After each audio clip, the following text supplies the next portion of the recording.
on, guys? Aldryn Estacio here in San Diego, California, and of course I'm here with the Osmo Pocket. Now in today's 3 tips, I'm actually going to be talking about 3 different types of accessories.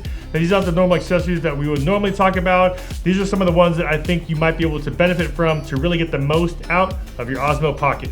Now the first accessory I want to talk about is really some basic mounts that you're going to want to use in order for you to hold and support your mobile phone. Now if you use your phone with the Osmo Pocket, you're more than likely just going to use the adapter here, plug it into the phone, and then you're going to have to use 2 hands to properly support the phone, or else it'll just kind of hang here. Now the accessories I recommend getting are the ones that have an Osmo Pocket holder as well as a phone holder here to support it, so that way it's not dangling off the side. And another good benefit from these attachments is it allows you to extend out your Osmo Pocket away from you just a little bit, and that way you're able to frame up your shot and get a lot more of you in the shot when you're able to put the Osmo Pocket a little bit further away from you. Now another benefit with these accessories, they have a 1/4-20 at the bottom. When you are able to hook it up to something like this where it's a long stick or a long pole, is that you're able to get very unique angles and also get into areas that you wouldn't normally be able to get into with your hand. Now for my next tip and accessory, I want to talk about the Rode Wireless Go microphone.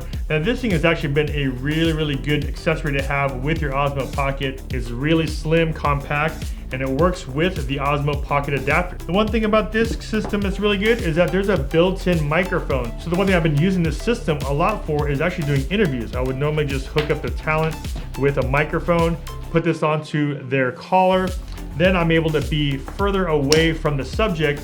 And the one thing I like about it is you're able to disconnect yourself a little bit from the camera, but still get really good audio even if I'm far away. And also change some of the perspectives in your stories.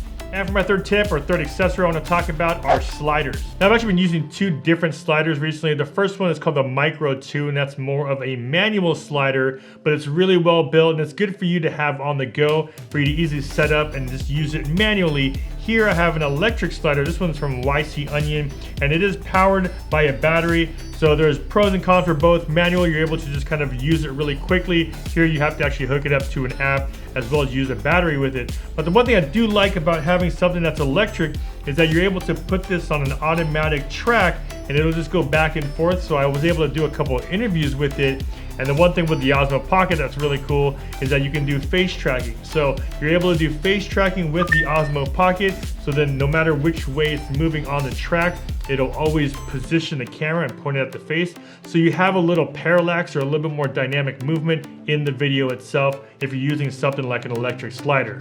And there it is, guys, 3 different tips and accessories if you want to get the most out of your Osmo Pocket.